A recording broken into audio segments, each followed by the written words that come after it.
Pedagógica. Ela tem a ver com o que eu vou pregar hoje. Não sei se é por causa da camisa, teve um bocado de gente que evitou sentar perto de mim hoje. Esse pastor é um herege, né? Eu já sou meio tímido, então todo mundo olhando para mim com essa camisa, eu fiquei mais tímido ainda. Eu não fico legal de amarelo, porque eu sou meio amarelo. Então eu fico me sentindo como se eu estivesse sem camisa, mas tem um propósito, você vai entender o porquê dessa camisa. Em nome de Jesus, eu quero agradecer a presença de todos, principalmente os nossos convidados, você que está nos honrando com a sua presença.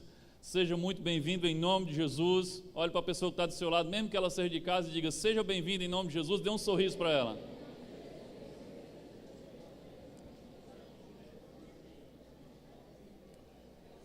Se você está vindo a primeira vez à nossa igreja, nós pedimos a gentileza de você preencher o cartão Conexão, que está no bolso aí da cadeira da frente, junto com os envelopes. Você preenche o cartão Conexão e ao final desse culto você coloca novamente aí nesse bolsinho da cadeira, que o pequeno grupo que está na recepção vai recolher assim que terminar este culto. Ok, semana passada nós encerramos a série Mais. Vocês lembram disso, né? No início do culto ainda apareceu por ali, mas foi um deslize. Então nós encerramos a série Mais domingo passado. Hoje nós temos uma mensagem avulsa e nós estamos já com uma nova série no forno, já dá para sentir até o cheiro. Brother, acho que é muito grave. Grave e médio.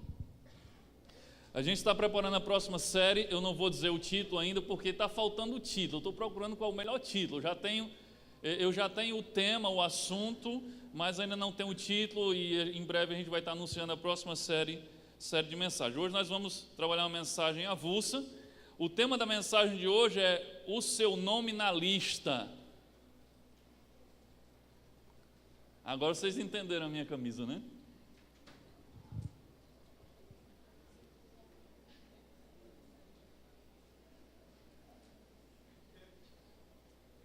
O seu nome na lista.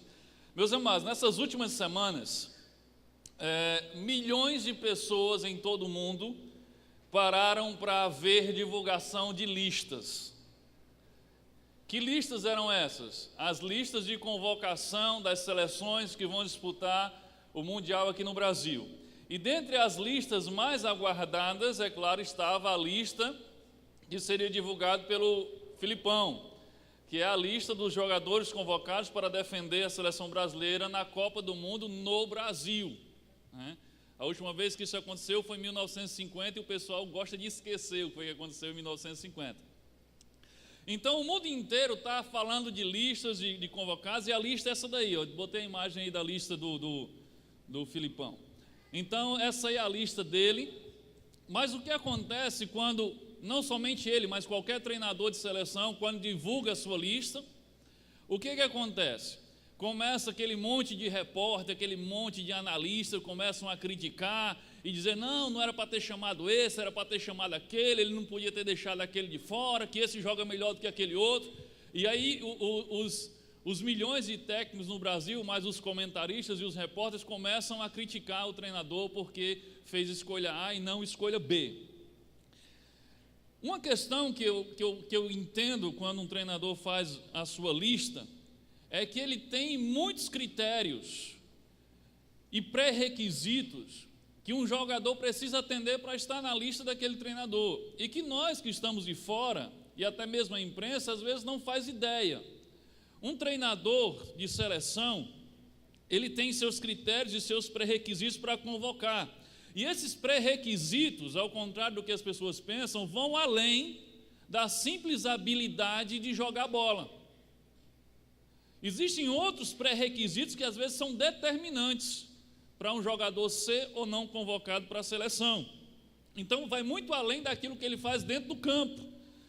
Com certeza um treinador leva em consideração o que os jogadores fazem e o que ou quem esses jogadores são quando estão nos treinos, longe dos holofotes, quando estão no vestiário, no intervalo de um jogo difícil, quando estão no hotel em uma concentração, quando estão no ônibus do hotel para o estádio ou quando estão no avião. Pode ter certeza que um treinador, ele quando convoca aqueles grupos durante os amistosos, ele está avaliando não só o desempenho no campo, mas também a personalidade, o desempenho, o relacionamento, o caráter, quanto aquele jogador contribui para que tenha um ambiente bom naquele grupo, quanto aquele jogador é complicado e tumultua todo o ambiente, criando situações complicadas. Então existem muitos outros pré-requisitos. Por exemplo, disciplina tática.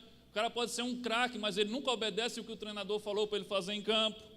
Respeito e obediência à comissão técnica, respeito e bom relacionamento com os companheiros, senso de equipe, amor pela camisa. Então pode ter certeza que o treinador avalia todas essas coisas e não somente a competência no jogar bola. Como exemplo disso, eu chego já na parte importante, eu vou à introdução. Como exemplo disso, em 2002, um ano que o Brasil foi pentacampeão, tinha um craque aqui no Brasil que estava confirmado na lista do Filipão, que também era o treinador naquela época. O nome dele era Djalminha, ainda é Djalminha, tem a imagem dele aí. Mas semanas antes da convocação final para a Copa, o Djalminha teve um problema com o treinador dele lá no clube na Espanha, e ele deu uma cabeçada no treinador dele. Essa semana eu estava ouvindo uma reportagem, uma entrevista com ele, e depois também vi com o Filipão falando sobre esse assunto. Quando foi no outro dia que ele fez essa besteira, ele ligou para o Filipão. E ele ligou para ele e disse: professor, estou fora, não estou? Ele já sabia da besteira que tinha feito. E aí o professor disse: você está fora. Ele era, na época, um dos melhores, talvez o melhor jogador da posição dele. Estava confirmado. Filipão disse na entrevista: ele estava na minha lista.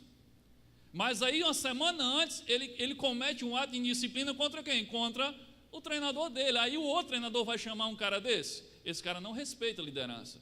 Ele não respeita o treinador, ele vai tumultuar o ambiente dentro da seleção. E aí ele fica de fora. Bola para estar na seleção ele tinha, mas falhou em caráter. Em 94, aconteceu o inverso. Quem assistiu a Copa de 94? Misericórdia, como eu estou velho. Mas eu era um pré-adolescente em 94. Mas é a primeira Copa que eu assisti. Em 94, eu estava falando de 50, as pessoas pensam que eu também me lembro que ele estava lá, né? Em 50. Em 94 aconteceu o oposto. O Parreira levou um jogador que estava machucado, que não iria jogar. O departamento médico disse: ele não tem condição de jogar nessa Copa, ele está machucado, mas ele insistiu em levar aquele jogador. Não sei se vocês, quem lembra quem era? Como era o nome do jogador? Zagueiro Ricardo Rocha. Tem a foto dele aí? Coloca aí. Ricardo Rocha. Por que o Parreira levou o Ricardo Rocha para a Copa de 94, ele machucado? Todos dizem porque ele era bom de grupo, ele era um motivador, ele era alguém que conciliava, que ajudava no ambiente do grupo, ele era alguém muito otimista e que resolvia os conflitos entre os atletas. Ele era uma peça fundamental no grupo, mesmo sem poder jogar bola. A comissão técnica queimou uma vaga na seleção para levar um cara que não ia jogar bola, mas que tinha todos os outros pré-requisitos que eram importantes para aquele grupo. Eu estou dando esses exemplos para você entender que só habilidade não basta. Você precisa ter outros pré-requisitos para ser convocado para a seleção. Deus, Ele está formando uma seleção. Em cada época, assim como a Copa, de 4 em 4 anos, forma-se uma seleção para disputar um mundial. Deus, em cada geração, Ele forma uma seleção.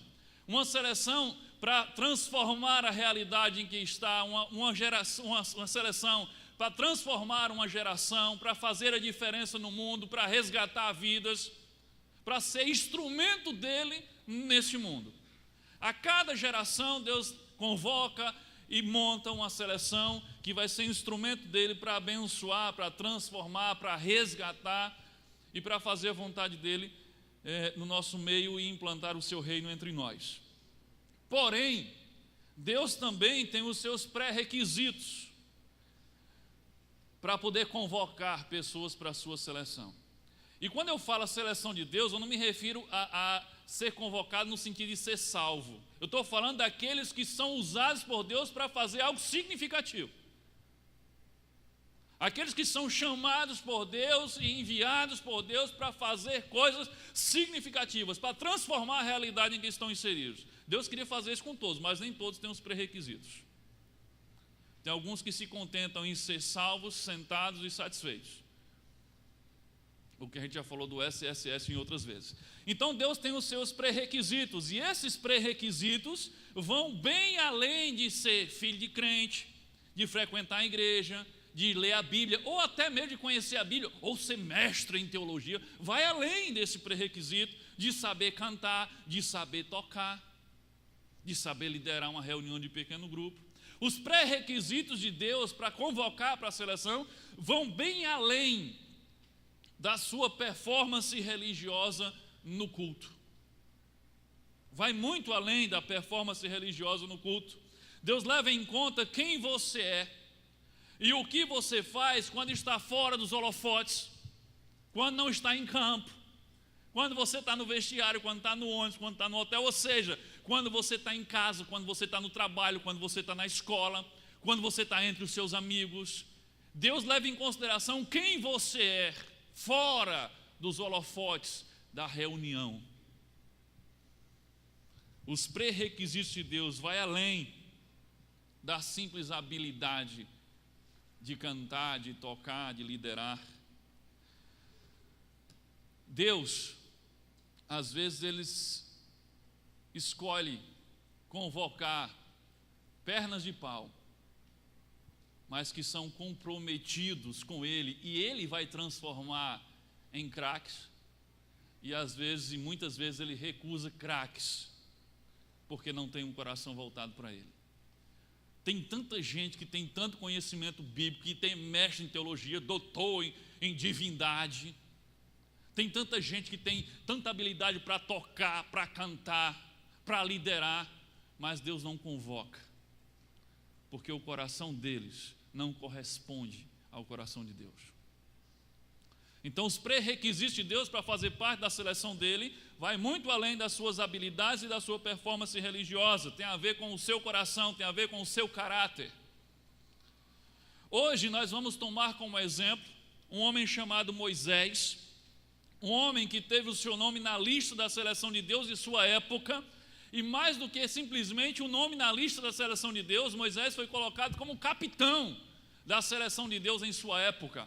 Moisés foi um grande jogador da seleção de Deus na sua época. Moisés foi o grande nome do Antigo Testamento.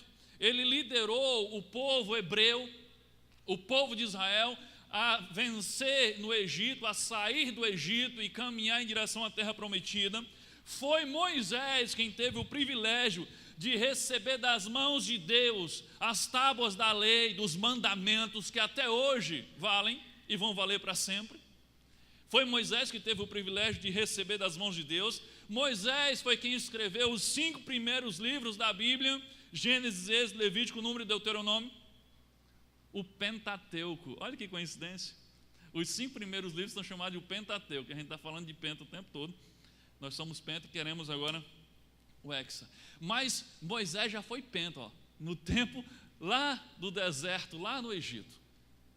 Então Moisés foi o grande nome do Antigo Testamento, e nós vamos pegar a história de Moisés para poder aprendermos lições sobre os pré-requisitos para estar na lista da seleção de Deus. Amém? Hebreus capítulo 11, versículo 23 ao versículo 27. Hebreus 11, versículo 23 ao versículo 27 diz assim: os pais de Moisés também tinham fé. Quando viram que Deus lhe havia dado uma criança fora do comum, confiaram que Deus a salvaria da morte ordenada pelo rei. Esconderam-na, pois, 3 meses e não tiveram medo. Foi pela fé que Moisés, quando cresceu, recusou ser tratado como neto do rei e escolheu partilhar dos maus tratos do povo de Deus. O texto continua: ao invés de desfrutar os prazeres passageiros do pecado, ele achou que era melhor sofrer pelo Cristo prometido do que possuir todos os tesouros do Egito. pois aguardava ansiosamente a grande recompensa que Deus lhe daria. E foi porque confiava em Deus que ele saiu da terra do Egito e não teve medo da ira do rei. Assim, Moisés prosseguia seu caminho e parecia ver o invisível. Aqui é só um resumo da história de Moisés contada no Novo Testamento. Olha a importância de Moisés. Não sei se você observou, eu não estou lendo em Gênesis nem em Êxodo, eu estou lendo em Hebreus. Lá no Novo Testamento, um resumo da história de quem foi Moisés. Por que Moisés foi convocado para a seleção de Deus? Essa é a questão. Você viu aqui que Moisés nasceu em um período complicado, um período em que o rei havia decretado que todos os meninos do povo israelita, do povo hebreu, deveriam morrer ao nascer. Ele deu uma ordem às parteiras e diz: todo menino que nascer entre o povo, esse povo hebreu, que era o povo de Deus, deve morrer na mesma hora, deve ser morto. Mas aí os pais de Moisés dão um jeito e escondem por 3 meses, você sabe da história. Depois a mãe dele coloca ele num cestinho bem preparado, coloca o cestinho no rio, e ela está acompanhando aquele cesto, a irmã dele está acompanhando o cesto. Lá na frente, quem encontra o cesto? A filha de Faraó. Recolhe o cesto, vê que tem um bebê dentro, se apaixona pelo bebê, resolve criar o bebê com a ajuda da própria mãe, mas depois ela toma o bebê para si como se fosse seu filho, coloca o nome de Moisés, que significa tirado das águas ou vindo das águas, e aí depois ele está morando no palácio com o rei e fica na linha de sucessão de Faraó. O Egito naquele tempo era simplesmente a potência econômica daquela época. Era como os Estados Unidos já foi. Hoje os Estados Unidos está bem fraquinho, mas era como os Estados Unidos foi. A potência mundial era a nação do Egito. Então, o que levou Deus a convocar Moisés para a sua seleção? A resposta está no fato de que Moisés resolveu algumas questões básicas da vida que eram determinantes para atender os pré-requisitos de Deus para a convocação. E a resolução dessas questões que Moisés determina e resolve em sua mente, elas vão ser determinantes para a sua convocação, para a sua titularidade e para a sua função no time de Deus. A pergunta que vamos responder agora é a seguinte: o que você precisa fazer para ter o seu nome na lista da seleção de Deus? Então Moisés, vamos aprender com Moisés o que ele fez, e aí que são coisas que a gente precisa fazer também, porque Deus não muda, Ele continua com os mesmos critérios, com os mesmos padrões, com os mesmos valores, com os mesmos princípios. Então a pergunta é: o que você precisa fazer para ter o seu nome na lista da seleção de Deus? Pegue seu esboço aí, pegue a caneta e anote aí no seu esboço. Primeiro, você tem que definir quem é você. Anota aí.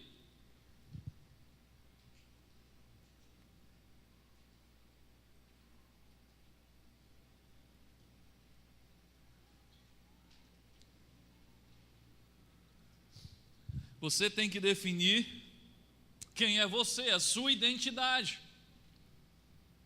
De onde você é, de que nação você pertence. Esses dias agora, antes da convocação, nós tivemos uma polêmica com um jogador nascido no Brasil, mas que tem uma nacionalidade, naturalizou-se espanhol. E aí estava a questão, Filipão queria trazer ele para a seleção, mas ele precisava se decidir. Espera aí, você é brasileiro ou você é espanhol? Quem sabe o nome dele? Diego Costa, tem? Ok. É o mesmo jogador com 2 camisas diferentes. Ele é brasileiro, nascido no Brasil, então a origem dele é brasileira, ninguém pode mudar isso. Mas faz muito tempo que ele mora na Espanha, está familiarizado com a Espanha e já se sente espanhol e se naturalizou espanhol. Estava às portas de ser convocado para a seleção, mas ele precisava decidir quem ele era. Quem é você? Você é brasileiro ou você é espanhol? E aí nós sabemos o desfecho da história, que ele decide negar as suas raízes e assumir uma nacionalidade que de fato não é a sua. Ele decide ser espanhol. e aí fica fora da seleção brasileira. Se ele vai perder ou não com isso, saberemos em pouco tempo. Mas quando você escolhe ficar fora da seleção de Deus, com certeza você vai perder. A ideia é que Moisés, ele também tinha dupla nacionalidade, assim como Diego Costa. Moisés, o seu DNA era hebreu. Ele era filho de hebreu. Ele era nascido no Egito, mas ele era hebreu. O seu DNA o denunciava. Mas devido àquelas circunstâncias que nós já compartilhamos, que a Bíblia diz, ele termina sendo criado no palácio, termina sendo adotado pela filha de Faraó, e ele termina se naturalizando egípcio. Ele estava ali como neto de Faraó. Ele tinha suas origens, ele era hebreu, ele era do povo de Israel, mas ele estava sendo egípcio, ele tinha se tornado egípcio, ele tinha se naturalizado egípcio. E enquanto Moisés parecia ser egípcio e era hebreu e estava nessa questão, ele não foi convocado para fazer nada significativo para Deus. Ele precisava primeiro resolver essa questão de quem ele era. Ele teve que tomar uma decisão: quem sou eu? Que camisa eu quero vestir? Eu sou um escravo hebreu ou eu sou um membro da família real egípcia? De que mundo eu faço parte? E haviam consequências para as duas escolhas. Se Moisés escolhe a primeira opção de dizer: não, eu vou continuar como egípcio, eu vou continuar sendo egípcio na casa de Faraó, ele teria muitas vantagens. Ele continuaria tendo tudo que queria, tinha sua fama, tinha todo o dinheiro que quisesse, porque o Egito era a potência econômica da época. Ele tinha à disposição todo o luxo que ele desejasse e todos os prazeres que ele quisesse, e o status enorme de ser neto de Faraó e o primeiro na linha de sucessão do mesmo. Porém, ele perderia a oportunidade de viver um relacionamento íntimo com Deus e uma aventura espiritual com Deus. A outra opção de Moisés era: eu admito as minhas raízes, eu admito que não sou egípcio, eu admito que não nasci para viver no palácio do Faraó, eu admito que eu sou um hebreu, eu sou do povo que hoje é escravo, mas aí tem consequências. Aí eu vou ser humilhado com eles, eu vou fazer o trabalho duro da nação de graça, e estou colocando a minha vida em risco, e tenho que abrir mão de tudo o que tem no palácio do Faraó. Antes de tomar a decisão, Moisés tentou ficar em cima do muro. Não é de estranhar, talvez eu e você no lugar dele tentaria fazer a mesma coisa. Espera aí, eu acho que aqui no palácio eu posso ajudar mais o povo do que se eu for para o meio do povo, então deixa eu ficar por aqui. E aí Moisés tenta conciliar os dois mundos. Ele tenta continuar sendo egípcio, mas sem negar as suas raízes. E aí tem um episódio interessante, que Moisés vai passando pelo campo, e aí vê o soldado lá egípcio surrando e humilhando o hebreu. E naquela hora que ele vê o hebreu sendo humilhado, ele não se segura, o DNA hebreu dele grita dentro dele. Aí ele desce do cavalo e toma as dores do hebreu, só que ele passa do ponto e termina matando aquele egípcio que estava agredindo o hebreu. E aí, para esconder o que ele tinha feito, ele dá um jeito, esconde o corpo e enterra lá o corpo do egípcio e acha que nada vai ser descoberto. Afinal de contas, quem viu? Quem viu foi o povo hebreu, o povo que ele estava defendendo. Então, meio que naquele dia ele toma posição: eu vou continuar sendo egípcio, mas defendendo o povo hebreu. Então dá para conciliar as coisas. Só que lá na frente, ele encontra agora dois hebreus brigando. Não mais um egípcio e um hebreu, mas dois hebreus, dois do povo dele. E aí ele desce do cavalo e vai tomar as dores. Olha, vocês não podem estar brigando entre vocês, já basta os egípcios fazendo isso com nós e tal. E aí o camarada se levanta e diz: quem você pensa que é? Por acaso você vai fazer comigo igual fez com o egípcio? E ele diz isso na frente de quem? Na frente dos soldados egípcios. Aí cai Moisés. É descoberto que ele havia matado um egípcio para defender um hebreu. A notícia chega a Faraó e Faraó manda matar Moisés. Quer saber se é meu neto de criação matou um egípcio para defender um escravo? Pega esse caba. E aí é quando Moisés, tira o time de campo. Moisés tenta conciliar as duas coisas. Eu vou continuar sendo egípcio, mas ajudando o povo hebreu. Eu sou as duas coisas, mas não funciona. Não funcionou ficar em cima do muro. Deus não usaria a vida de Moisés para fazer grandes e significativas coisas, enquanto ele não decidisse se ele era filho do Egito ou se ele era filho de Israel. Até que chega a hora que Moisés toma uma decisão. Hebreus capítulo 11, versículo 24 fala sobre isso. Hebreus 11, 24, pela fé, já adulto, recusou ser chamado filho da filha de Faraó. Agora ele sai de cima do muro, agora ele toma uma decisão, agora ele diz: eu reconheço as minhas origens, eu sou hebreu, eu sou de Deus, eu não sou do Egito, eu não sou egípcio. E agora ele toma uma posição e recusa ser filho da filha de Faraó e assume as suas origens. A razão pela qual Deus usou Moisés foi que Moisés se tornou um homem de integridade. E integridade aqui significa que ele recusou viver uma vida dupla e ele recusou-se viver uma mentira. Você precisa decidir quem você é: um filho do Egito ou um filho de Israel? Os filhos do Egito, e o Egito na Bíblia é a representação do mundo, dos valores do mundo. Os filhos do Egito, eles tendem a desfrutar de riquezas, de glória, de prestígio, de fama, de prazeres, mas eles perderão o maior bem de todos, que é a presença viva de Deus em suas vidas. Os filhos de Israel desfrutarão da presença viva de Deus em suas vidas, de um relacionamento temperado com milagres, realizações, satisfação, paz, vida eterna, mas eles terão que abrir mão dos tesouros e dos prazeres do Egito. Assim como Moisés, nós temos duas opções, mas todas as duas opções têm seus benefícios e suas consequências. Você precisa definir quem você é. Você precisa sair de cima do muro. Você é filho do Egito ou você é filho de Israel? O que nós temos visto é que muitos discípulos, muitos cristãos, nos tempos de hoje, têm tentado a mesma estratégia que Moisés tentou inicialmente. E nós brasileiros, então, tentamos o jeitinho brasileiro de conciliar o inconciliável. Achamos que podemos escolher sermos filhos de Israel sem precisar abrir mão dos tesouros e dos prazeres do Egito. Dá para ter as duas coisas, não precisa ser tão radical assim. É que esse pessoal é muito radical. Não, para ser discípulo você tem que deixar isso. Não, dá para fazer as duas coisas juntos. Querem ser cristão? Querem desfrutar de um relacionamento pessoal com Deus e íntimo com Deus? Querem ser usados por Deus e abençoados por Deus? Mas eu não posso abrir mão das coisas do Egito. A gente tem que dar um jeito de ter as duas coisas.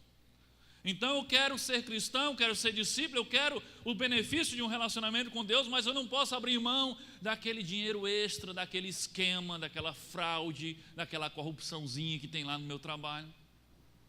Afinal de contas, e já faz parte do meu orçamento, como é que eu vou viver sem aquele dinheiro? Eu quero ser filho de Israel, quero ter um relacionamento com Deus, mas eu não posso abrir mão do meu status, da minha pose de importante para assumir a condição de servo. É muito humilhante esse negócio de ser servo, de servir aos outros, esse negócio de lavar os pés uns dos outros. Eu quero fazer parte do povo de Israel, mas eu não posso abrir mão, eu jovem, eu não posso abrir mão de ter um ficante, uma ficante. Eu quero ser de Deus, eu quero ter um relacionamento com Deus, bem, mas eu não posso abrir mão de transar com a minha namorada ou com o meu namorado. E as desculpas são várias, não, porque todo mundo faz isso, porque é muito brega não fazer. A Bíblia deve ser muito brega. Você tem que decidir quem você é. Você é do Egito ou você é de Israel? Eu não posso abrir mão de sair com os meus amigos, mesmo quando os meus amigos estão indo a um lugar onde Jesus não ia, ou não iria. Nós temos que tomar uma decisão sobre nossa identidade. Você é de Deus ou você é do mundo? Você é do Egito ou você é de Israel? Não dá para conciliar as duas coisas. Você pensa, agindo assim, que você está enganando quem? Para alguns irmãos, Essas pessoas parecem ser tão crentes quanto os outros. Para o pastor, que não é detetive, esses irmãos parecem ser tão crentes quanto os outros. Mas para Deus, que conhece todos os teus passos, o teu levantar, o teu deitar, o teu caminhar, você não passa de um impostor. Alguém que diz que é hebreu, mas que vive comendo na mesa do faraó no palácio do Egito. Você não pode desfrutar da intimidade com Deus e do pecado ao mesmo tempo. Você não pode ser filho do Egito e filho de Israel ao mesmo tempo. Você não pode vestir a camisa da seleção de Deus e a camisa da seleção do mundo ao mesmo tempo. Você precisa tomar uma decisão. Mateus 6:24, você já deve saber de cor. Ninguém pode servir a dois senhores, porque ou há de odiar a um e amar o outro, ou se dedicará a um e desprezará o outro. Não podeis servir a Deus e a mamon, não podeis servir a Deus e as riquezas, não podeis servir a Deus e ao mundo. E a expressão aqui é não podeis, a expressão não é você não deve servir a dois senhores, a expressão não é aconselhável servir a dois senhores, a expressão é você não pode. O não pode aqui é um imperativo, você não pode, não há possibilidade, é impossível conciliar servir a Deus e servir ao mundo. Então nós temos que sair de cima do muro e temos que tomar uma decisão. Para estar na seleção de Deus, você precisa definir quem você é. Que camisa você quer vestir? Esse é o primeiro pré-requisito. Segundo, pega aí o seu esboço e complete. Você tem que assumir a sua responsabilidade.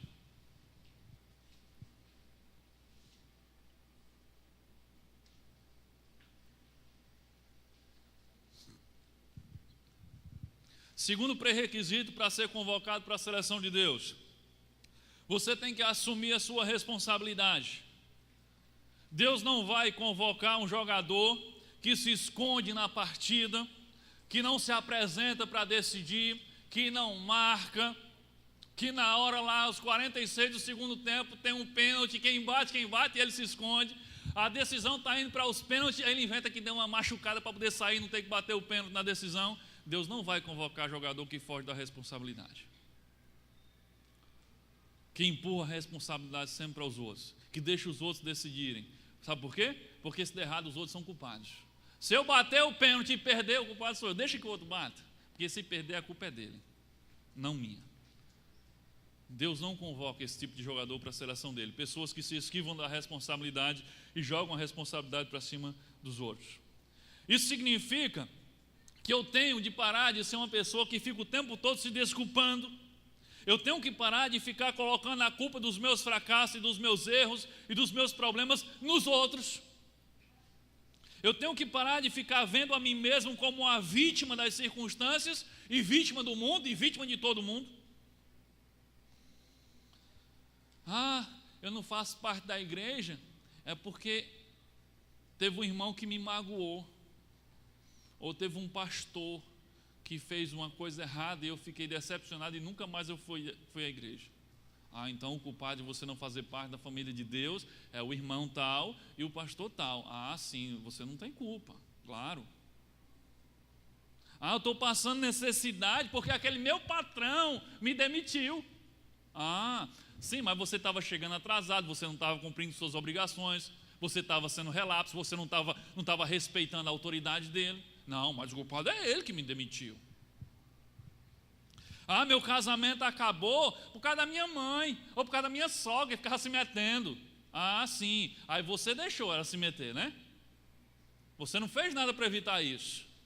Você continuou dependendo do feijão da casa do seu sogro, ou da sua mãe, e aí onde você come do feijão, ele também pode mandar.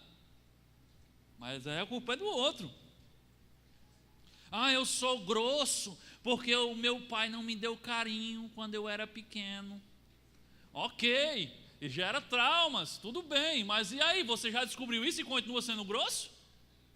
Já descobriu a raiz do seu trauma e continua traumatizado? Eu sou inseguro porque eu fui abandonado quando era pequeno, e eu vou ser inseguro pro resto da minha vida. Eu não consigo uma namorada porque Deus me fez feio. Eu sou a prova viva de que um feio pode arrumar uma namorada. Dá trabalho. Mas você consegue. Você tem que saber conversar. Não é não, MacGyver?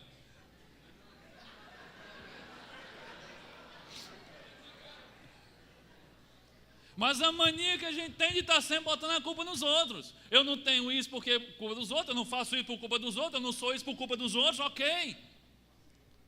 A maioria dessas coisas explica, mas não justifica. Não justifica. Corra atrás, mude o rumo que tentaram dar à sua vida, mude. Reaja, faça alguma coisa. Alguém pode ser culpado de ter dito ou feito algo com você, mas você é o maior culpado de deixar que essas coisas que disseram ou que fizeram contra você continuem atrapalhando sua vida hoje. Alguém errou com você no passado, ele é culpado de errar com você, mas você é culpado de deixar que o erro daquela pessoa continue atrapalhando sua vida hoje, amanhã e depois de amanhã. Você tem que fazer alguma coisa, você tem que reagir. Você tem que assumir a sua responsabilidade na direção da sua vida. Todo mundo é vítima de alguma coisa ou de alguém. Por quê? Porque a vida não é justa, porque aqui não é o céu, porque nós vivemos num mundo caído e imperfeito, então todo mundo aqui é vítima de alguma coisa, de alguém, de alguma circunstância, sim. Agora você não pode viver botando a culpa nos outros daquilo que você não consegue fazer. Se você ainda está culpando as pessoas por todos os seus problemas, há uma palavra para isso, e a palavra é imaturidade. Se você é alguém que sempre culpa os outros pelos seus problemas, pelos seus erros, pelos seus fracassos, a palavra para isso é imaturidade. Você precisa aceitar a responsabilidade para mudar o rumo da sua vida. Moisés podia dizer assim: eu estou aqui no palácio e sou neto do faraó, mas não é culpa minha não. Não foi eu que pedi para minha mãe botar no cesto, botar no rio, e não foi eu que pedi para a filha de faraó me criar. Culpa delas, culpa da minha mãe, culpa da minha mãe adotiva, não tem nada a ver comigo. Então, como eu não sou culpado, eu não tenho que fazer nada para resolver esse problema. Vou continuar aqui. Moisés poderia ter agido assim. Ele poderia colocar a culpa em outra pessoa. Uma das marcas da maturidade emocional e espiritual é você parar de colocar a culpa nos outros, em outras pessoas, pelos seus problemas e assumir a responsabilidade de mudar o rumo da sua vida. Hebreus 11, 24, só relembrando o que nós já lemos: pela fé, Moisés, já adulto, recusou ser chamado filho da filha de Faraó. Ele não teve escolha quando a mãe dele botou ele no cesto. Ele era um bebê, tinha 3 meses. Ele não teve escolha quando a filha de Faraó resolveu criar e adotar ele. Mas agora ele é adulto. Ele sabe o que aconteceu para ele chegar no palácio.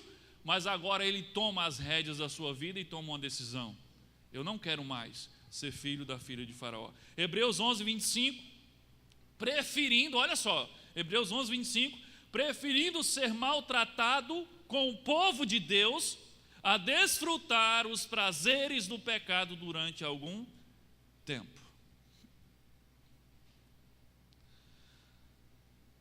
Ele toma uma decisão consciente das consequências. Sabe, seus pais ou outras pessoas podem ter empurrado você para uma vida no Egito.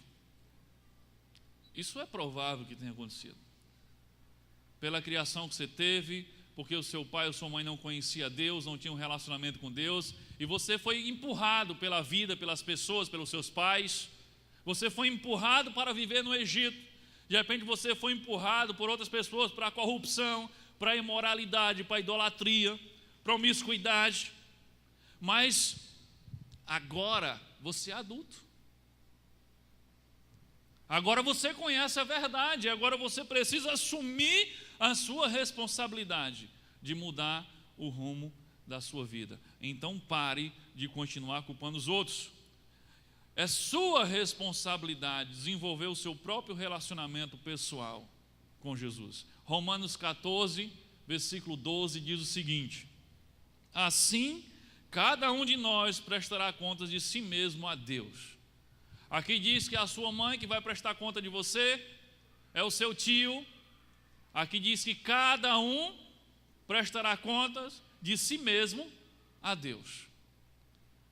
A salvação é individual e cada um é responsável pelos seus próprios atos. Então pare de ficar botando culpa nos outros, porque quando você chegar diante de Deus, essa desculpa vai ser tão esfarrapada, porque você vai estar na presença de Deus e sua mente vai estar completamente aberta e entendendo como são as coisas, que você não vai ter nem coragem de dar essa desculpa. Foi culpa da minha mãe, foi culpa do meu pai, você não vai ter coragem de dizer isso na presença de Deus, porque vai soar tão estranho que você vai se calar. Então assuma a responsabilidade sobre o rumo da sua vida. Lembre-se, as pessoas podem ter errado com você, podem ter magoado você, podem ter dito coisas horríveis a você, mas é sua responsabilidade decidir se isso vai continuar a estragar a sua vida ou não. Se você preferir, você pode escolher ser uma vítima e passar o resto dos seus dias dizendo: ai, coitadinho de mim. Mas lembre-se, Deus não convoca pessoas desse tipo para a sua seleção. Você precisa assumir a responsabilidade. Diga para a pessoa do seu lado: você precisa assumir a responsabilidade.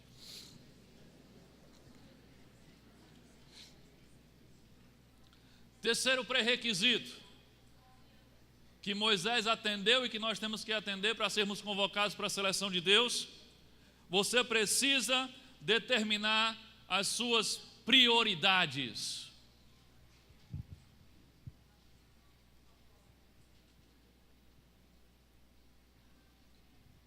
Todo mundo lembra desse rapaz aí, não é?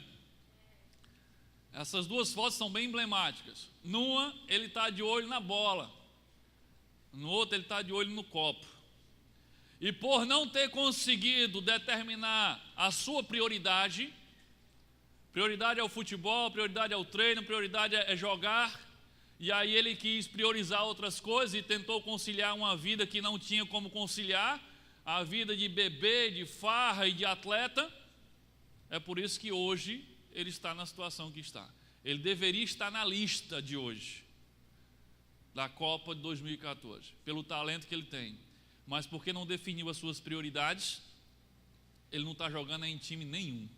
E quase nenhum time quer tentar com ele de novo.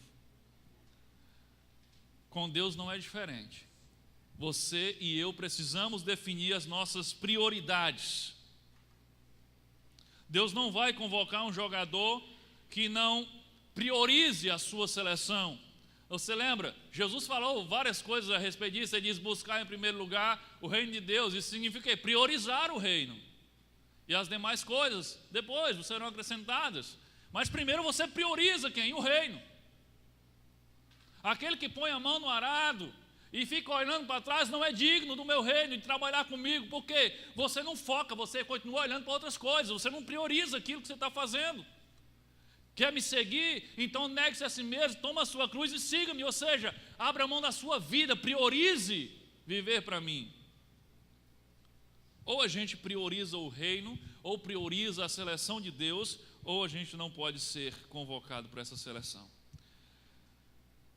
Ou você abre mão da sua própria vida e prioriza a vida no reino, negue-se a si mesmo, tome a sua cruz e você esteja disposto a dar a sua vida em prol do reino, em prol de Deus, ou você não serve para a seleção. Quando a gente fala de seleção, eu me lembro de um caso também que aconteceu em 2002.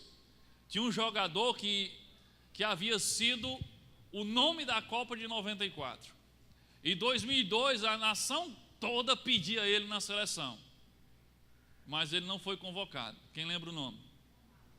Cadê? Tem a foto dele aí? Ok. Não sei se vocês lembram por que Romário não foi convocado em 2002. Foi uma briga, todo mundo pressionando Filipão, e não levo, só de ruim não levou. Mas por que ele não levou Romário? Porque meses antes, teve um jogo na Colômbia, e naquela época do jogo, estava tendo muitos conflitos armados na Colômbia, com as Farc, aquele povo lá das drogas, aquelas milícias. E estava aquele boatão que é perigoso ir para a Colômbia, que a seleção não deveria ir, não sei o quê. Aí ele bateu o pé e disse que não ia para a Colômbia, porque era perigoso e ele não iria para a Colômbia. Filipão convocou e ele declinou. Não vou. Filipão levou o time para a Colômbia, jogaram, não sei nem que resultado deu o jogo, mas ninguém morreu. Mas naquele dia, ele perdeu a vaga na Copa. Porque ele priorizou a sua segurança, em vez de priorizar a seleção. Com Deus acontece assim. Se é o seu próprio reino, se a sua própria vida, se os seus próprios interesses for mais importante para você e tiver mais prioridade do que o reino, se a sua vontade for mais importante do que a vontade de Deus, então você não serve para a seleção de Deus. Porque Jesus diz, olha, negue-se a si mesmo, mate o seu eu, tome sua cruz para seguir a Jesus.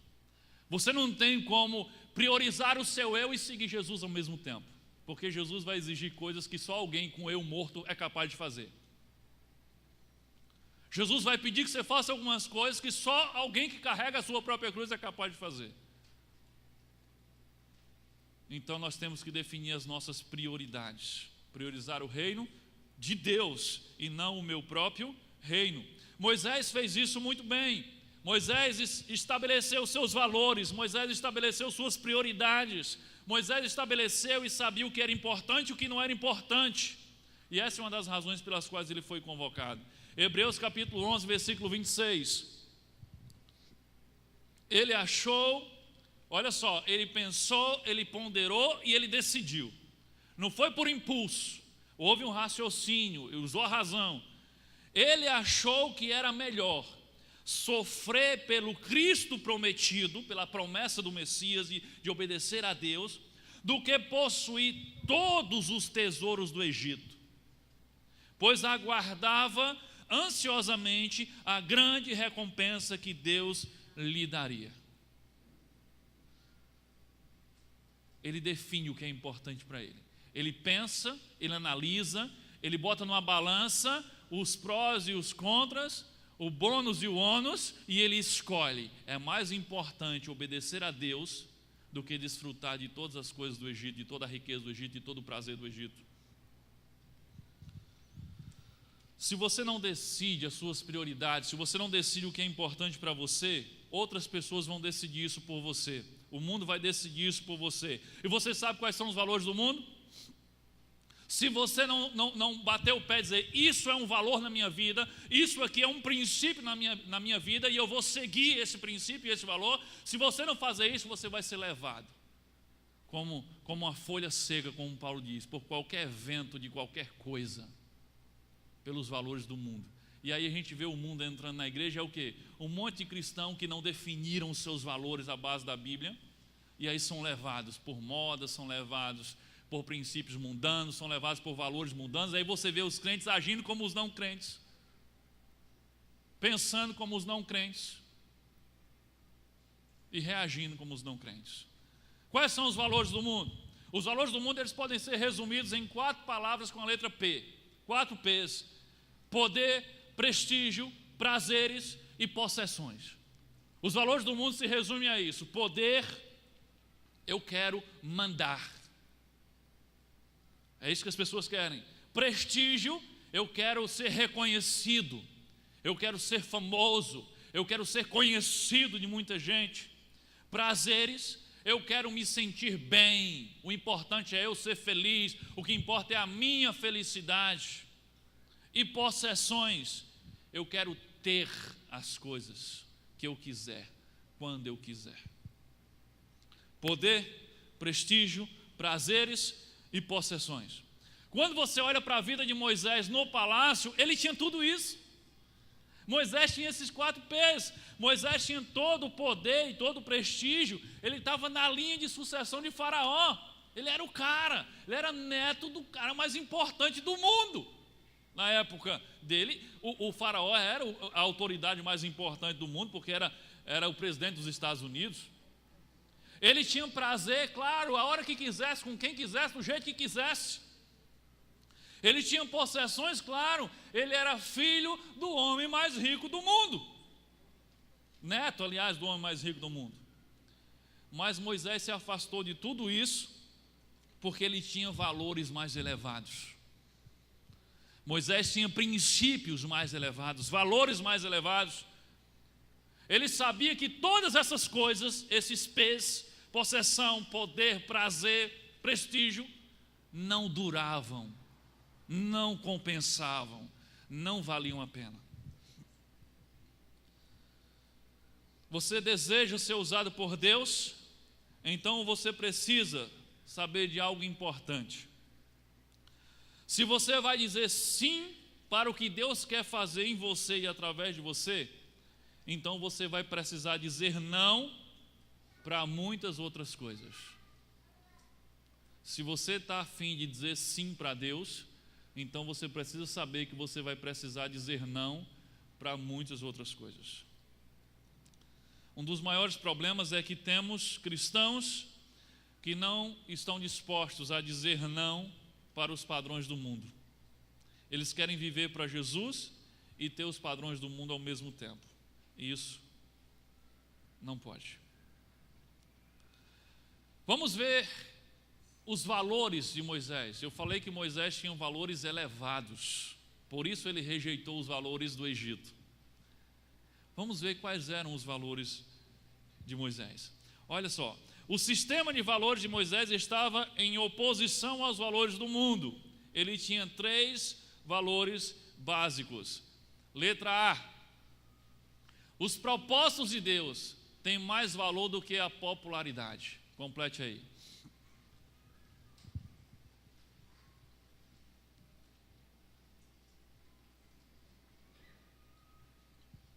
Esse é um primeiro valor que Moisés tinha. Ele sabia que os propósitos de Deus eram mais importantes, mais valiosos do que a popularidade. Ou seja, estar no centro da vontade de Deus é mais importante do que estar no centro das atenções. Estar no centro da vontade de Deus, mesmo sendo criticado, mesmo apanhando, mesmo não sendo valorizado, é mais importante do que estar no centro dos aplausos, mas fora da vontade e do propósito de Deus. Moisés sabia disso. Era melhor ser perseguido, ser vítima de perseguição, mas estar no centro da vontade de Deus, do que estar desfrutando dos prazeres do Egito, longe da vontade de Deus e de toda a popularidade que o Egito dava a ele. Como neto de Faraó, herdeiro do trono, Moisés era uma celebridade no Egito. Ou você acha que não? E ser uma celebridade é o sonho de muita gente, inclusive cristãos. É o valor do mundo. Você sonha em ser uma celebridade? Em ser reconhecido? Isso é um valor do mundo. E tudo que é do mundo é podre. Tudo que é do mundo apodrece logo, não dura, não permanece. Todo o valor do mundo é uma furada, é uma mentira. E querer ser famoso, querer ser reconhecido, querer ser celebridade, seja em que área for, é uma furada. Isso é coisa do diabo, isso não funciona. Sabe por quê? Olhe para o mundo lá fora. As pessoas estão vendendo a alma para poder serem famosos. Se você for no YouTube, você vai ver cada presepada que o povo faz só para ter acesso. Não sei quantos mil já viram meu vídeo. É uma vergonha ver o seu vídeo. Mas tem um monte de gente vendendo a mãe para poder ser famoso. Porque esse é um valor do mundo. Quero ser reconhecido. Eu quero estar na televisão. Nem que seja o povo rindo na minha cara, mas eu sou famoso. Aí você vê um monte de aberração.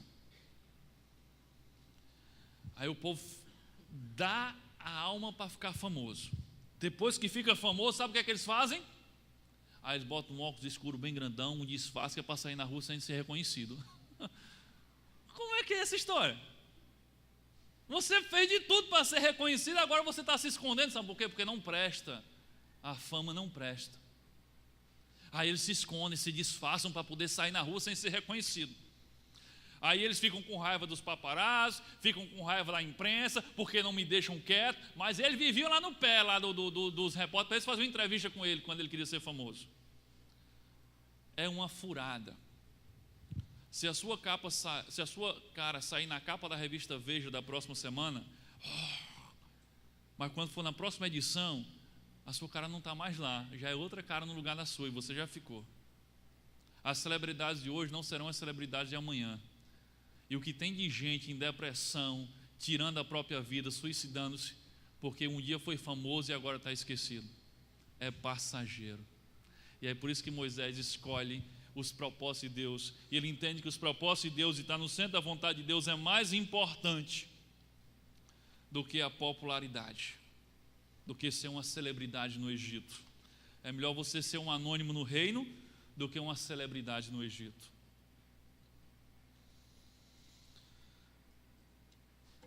A popularidade é passageira.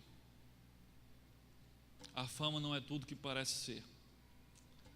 Por isso, escolha estar no centro da vontade de Deus.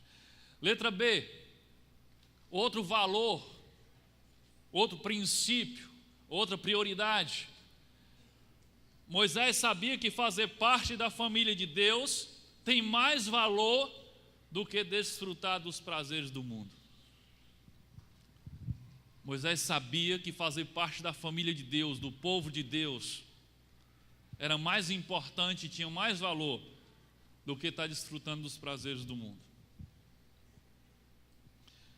A Bíblia revela detalhes sobre a vida de Moisés, e ela revela que Moisés estava vivendo uma vida de realeza lá no palácio. Mas como o texto que nós lemos e vamos reler agora, Hebreus 11, 25, diz: preferiu ser maltratado com o povo de Deus a desfrutar dos prazeres do pecado durante algum tempo. A Bíblia, ela é muito verdadeira. Ela diz aqui: prazeres do pecado.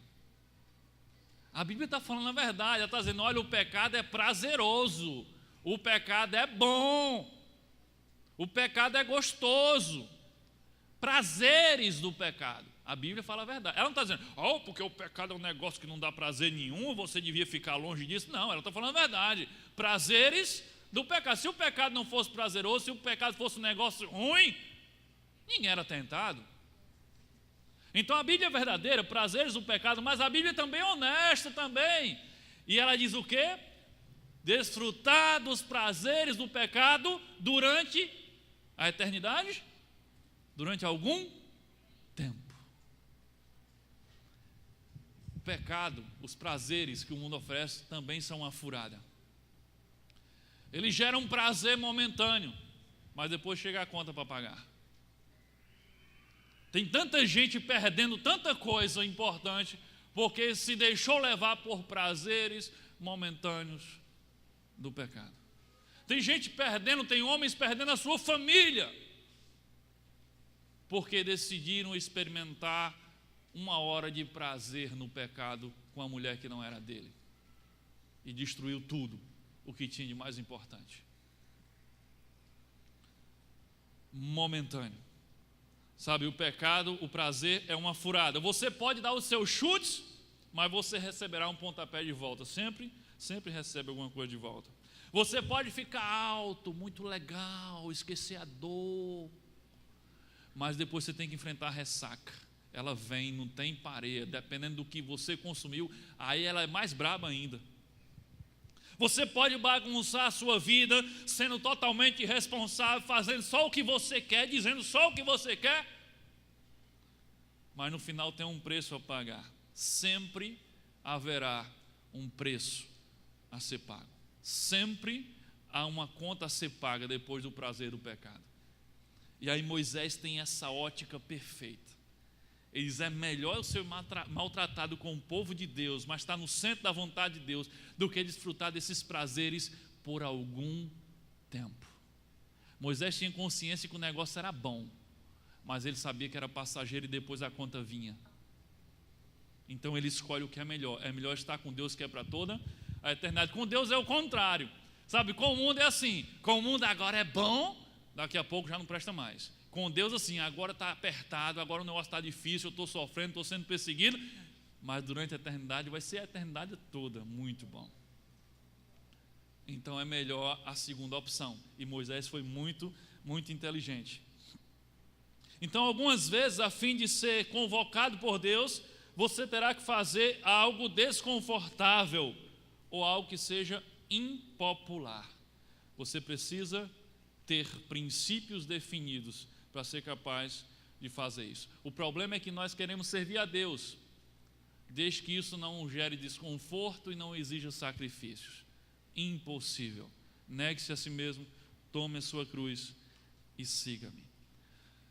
Terceiro princípio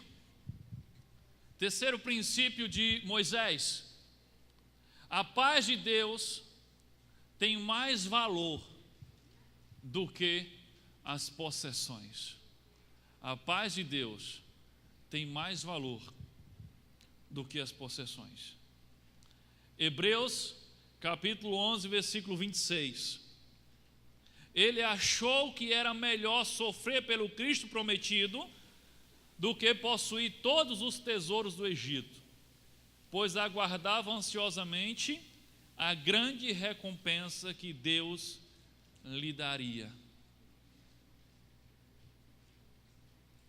Moisés rejeitou os padrões do Egito. Eu não quero ser celebridade. Moisés rejeitou os prazeres do Egito e agora ele rejeita os tesouros do Egito.